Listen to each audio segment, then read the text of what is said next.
So I just wanted to do a quick video on how to use PowerPoint to take text into Cricut Design Space. So if you open up PowerPoint and open up a blank presentation, you can select the outer edge of any of the boxes that are currently there. It will give you a solid line, and you can hit the delete key and that will remove everything. You can then insert text box, and it will give you an arrow, kind of like a upside down cross. If you left click, it will then give you a box that you can stretch out with the double arrows, and then double click back into it and type out your wording that you'd like.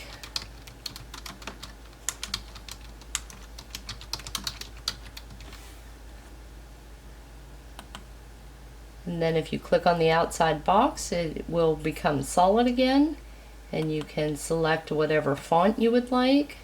We'll go ahead and do a script font, just to show how easy it is to take into Design Space and no welding. So once you've selected your type of font, then increase your font size. I try to get it as large as I can, just so that it's easier to bring into Design Space, and that with the cut file it doesn't make it rigid on the edges. If you should have anything that's misspelled or that PowerPoint doesn't recognize, it will place the red lines underneath it. If you right click on it and ignore all, it will remove those. Then get your solid line. You can actually adjust your text however you'd like here also, instead of in Design Space if you'd like.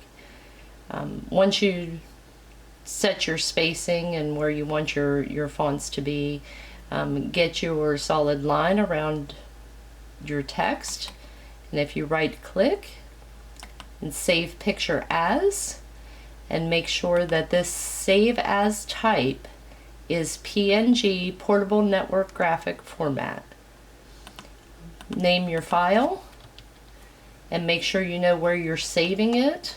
I'm just going to save it to my Cricut folder. Once you've saved it, you can open up Design Space.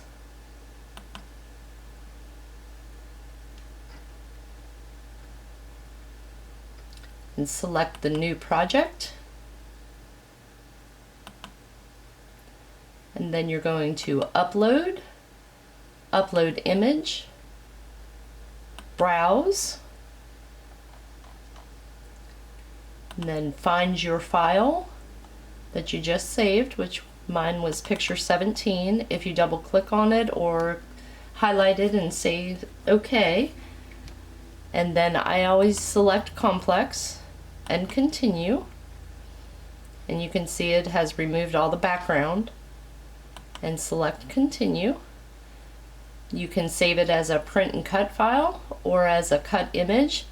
If you're wanting vinyl, you will want to save it as a cut image, and if you save it as a cut image, you can always go back and save it as a print and cut also, so don't be concerned. I would save it as a cut file and select save, and then you're going to highlight your image that you just uploaded under your recently uploaded images and insert images.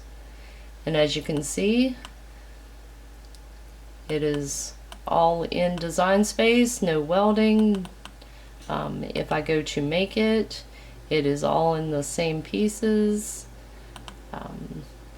If you do, once you have it in Design Space, if you want to change it in any way, say that you don't want the space in between these two, so you'll just select a shape and place your shape over whatever text, and then if you hold down your shift key, it will select whatever else you click on and select slice, And then you can pull out those extras that it cut, and then move your text wherever you'd like, and then you can attach it together. And if you do make it, it will pick that up. Like I said before, you can change it to a print and cut if you'd like. You can select all and select flatten, and as you can see, it does change it to a print and cut file. Hope that helps. Thanks.